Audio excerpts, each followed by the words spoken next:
smile walked away every time, with my body in one piece, although with an aching heart and sometimes aching body, wondering what happened and how it was that I was again chosen for that battle. I'm getting better at sitting with discomfort when faced with violence directed at me because of my sex, my white privilege, my wallet with ample dollars, or even my US passport. But I still come out swinging, defending my body to the last. Anger consumes me, seems to protect me in these situations. It's only in the aftermath, as my heart races at the speed of light, that I'm faced with the realization that I, in turn, acted violently, ferociously, in the face of a threat against my body, myself. Before coming to Judaism and Buddhism, I claimed feminism as my ideology of choice. I like to think I found a way to forge the three of these teachings into one, and that sword is what I use now to cut my way through the challenges life brings me. It's clear to even a lay Buddhist practitioner like myself that one of the primary tenets of Buddhism is letting go of the idea of the self. I try my best to apply this to all aspects of my development, physical, intellectual, emotional, and professional, placing the support of the happiness and development of others as my priority. This commitment leads me to geographic places in the world where poverty, violence, and illness are commonplace. In these places, as well as in my home country of the US, I often find myself assuming the target of anger, the role of the target of anger. This is where I get myself into trouble. As a student of Mahayana Buddhism, I believe that all beings must be liberated before even a wannabe bodhisattva like myself can hope to reach that point. But what I cannot get my heart and head around is what, as a Buddhist and as a woman, I am supposed to do when someone is expressing their hurt, anger, and rage at my body in a way that will hurt me very specifically as a woman. And let me be clear what I'm talking about. What I mean is, I don't know how to deal with it when another person directs their pain at me or other women through rape. I was once attacked on a dark street in Latin America where I did not speak the language. I was alone, it was raining, and I was lost. As soon as it became clear that the attacker wanted my bag and not my body, the scene changed very drastically for me. However, during the course of this attack that took place on a public street corner, I saw people in the apartments overhead close their curtains, and the cars drove past and did not stop to help. All the while I screamed and fought using the same techniques that women here at Sundragon learn, as I fought as though my life did indeed depend on it. In the end, I handed over my bag and lived to see another day. Conversely, I've had the opportunity to greet several men, sometimes in a group, wanting my body as the prize, and that scenario feels very, very different. In those situations, I fought with the same ferocity I've been trained to call on, and thankfully walked away again from each encounter with my body intact.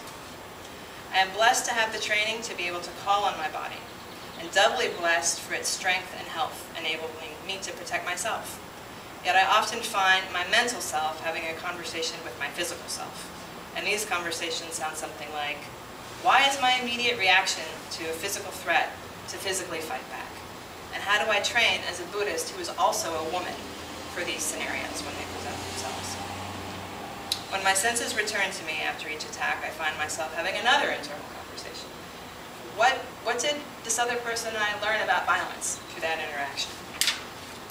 At this point, I find myself longing for the opportunity to respond differently next time. God forbid there's next time. The next time, I will respond with loving kindness, like the nuns who were tortured, like the monk who set himself on fire with the hope of bringing a change about in someone's heart. I will pray for more courage, for more patience, and I will not react with hostility. The cycle has to end somewhere. Let that somewhere be with me. This is often followed by a conversation with myself about how I can respond in a way hoping to open their heart. Words are the ways I'd like to be able to intervene on myself's behalf, but I'm not always able to do so, and I feel impotent in many other regards as a result. Therefore, I have to remember to give myself effortlessly to the anger coming at me. At these points, I wish there was a female Gandhi or Martin Luther King offering training for this kind of civil disobedience. We've seen numerous images of Indian citizens physically taking the blows of British policemen. We've all heard MLK's words reminding us to keep our eyes on the prize.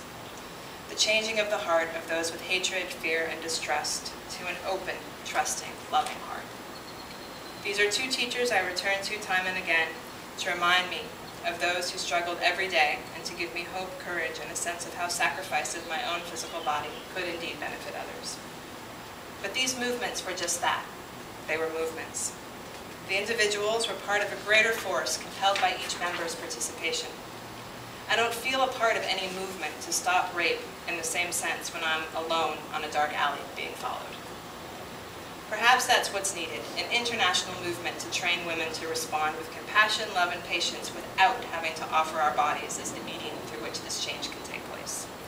But something in the feminist in me says that feels really dangerous, but I'm open to the idea of it. I believe that the cycles of violence and poverty are very closely linked, and beginning with my daily interactions, I hope to make some kind of small difference in the world. I don't flatter myself into thinking that it will be anything more than a drop in the ocean, but I will do my best to keep training with these situations as life presents them, digging for the place inside of myself that does not need defense. One of the ways I find this place is in my work with the women at Circle of Health. COHI works alongside women living in crisis, and primarily war and disaster settings. We work with midwives, nurses, OBGYNs, and trauma specialists who dedicate themselves, their time, and their talents to providing support in many different ways for women and their communities to heal after violence has affected them. We've worked in Tibet, Tanzania, Sudan, Israel, Palestine, Sri Lanka, and Louisiana. COHI focuses on 3 different aspects of programming: safe motherhood, HIV/AIDS, and gender-based violence. It's through interventions with local women as the leaders, implementers, and beneficiaries that we put our energy. And it's through this work with the incredible individuals that I have the pleasure of working with that I find another way to practice my commitment to nonviolence while acting in defense of women. Our goal is to address violence at its root, and we start with birth and the women who attend them. Midwives are often the first responders to trauma around the world and are the health professionals trusted by women when they're at their most vulnerable. Midwives are leaders in their communities. It is in them that COHI finds its partners, and I find my inspiration and hope that cycles of violence can end, not just on a larger scale, but with myself as well. So that's that.